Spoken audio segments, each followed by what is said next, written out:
Tonight on WVUA News at 6.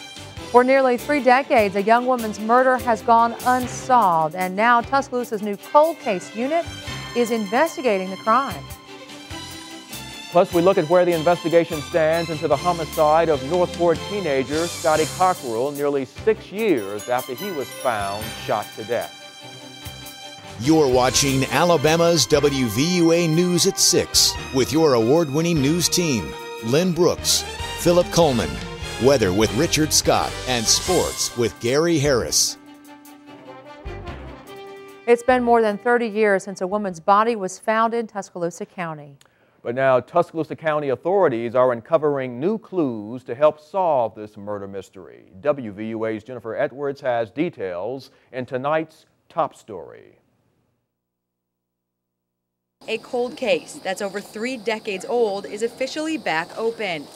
According to Captain Lloyd Baker with the Tuscaloosa Metro Homicide Unit, a woman was found on a dirt road in northern Tuscaloosa County in 1979. Her body was badly decomposed. However, we know she was murdered. At the time of the crime, around 1979, she was not able to be identified. And to this day, we still don't know who she is. According to authorities, the body was buried in central Tuscaloosa County.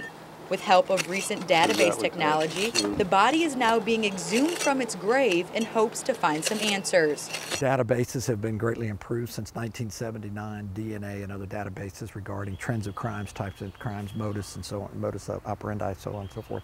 So what we're doing is we're going to work with the Department of Forensic Science. The body will be exhumed for identification purposes. We're hopefully going to be able to obtain DNA from her body after we exhume the body and submit it to this particular DNA database. Maybe we can find out who she is and give us a starting point with her case. Baker says solving a case like this isn't always easy. There's always things in the lead investigator's mind that were not really written down. So we don't know what was on the mind of that investigator. Authorities say the body will be exhumed by the end of the week. Reporting in Tuscaloosa County, Jennifer Edwards, WVUA News. And Captain Baker says this cold case unit is a new source for their department, and he explains that there are 3 investigators in the unit and they work on about 650 older cases a year. Authorities are still searching for answers in another unsolved homicide case. This week marks 6 years since Northport teenager Scotty Cockrell was found dead in his home. Authorities today tell WVUA they are actively working leads in this case. Still, no one has been arrested and charged with his murder. It happened on the morning of June 22, 2006 in Northport's Biscayne Hills subdivision. Investigators say Scotty Cockrell's friends found a door to the home he shared with his mother kicked in and Cockrell's body in his bedroom. Investigators say nothing in the 17-year-old's background seems suspicious, but still they believe someone deliberately wanted to hurt Cockrell.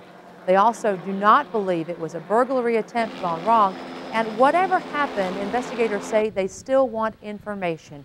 We spoke with Mike Carroll, a close friend of Cockrell's, who said it is still hard. It was sad, you know, losing anybody's sad, but when you lose a kid, it's a little bit tougher, I think, to when it's so unexpected. And if you have any information regarding Scotty Cockrell's case, you can call Crime Stoppers. This is that important phone number, 205-752-7867. On your home team Crime Watch, Alabama is receiving national attention, but not for a good reason. Birmingham has captured the title as one of America's most dangerous cities. According to 247wallstreet.com, Birmingham came in as the 7th most dangerous city in the U.S. with one of the highest rates of burglary and larceny theft.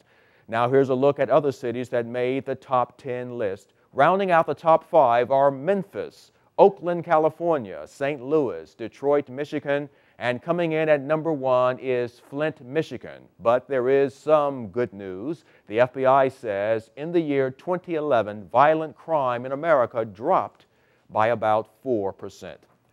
WVUA is covering Huntsville, where that school system there is making history. Yeah, big news. This fall, they'll become the first district in the country where all of their students will have digital textbooks. According to the superintendent, when school starts in August, all the students will have either a laptop or a tablet to support their learning. Officials saying right now they pay about $5 million per year for traditional textbooks, but digital text will cost around $3 million the first year, $4 million the second, then $2 million every year thereafter. They also say digital textbooks will lighten students' loads because their books, of course, will be loaded onto the computer. And could digital textbooks be on the way to a classroom near you? Spokesperson for the Tuscaloosa City School System, Leslie Brewington, says as of now there are several programs throughout the school system incorporating the use of technology, but nothing, she says, can ever replace the teacher. As of right now, the school system incorporates some use of tablets, but has no plans to replace textbooks. We do have pilots for the iPad in our middle schools right now, so we have lots of different pieces of technology in our system and working together with our curriculum to make sure that our kids have the best possible shot at learning. And right now, the Tuscaloosa City School System is testing 2 technology programs during summer school, one for 3rd graders and one for middle schoolers.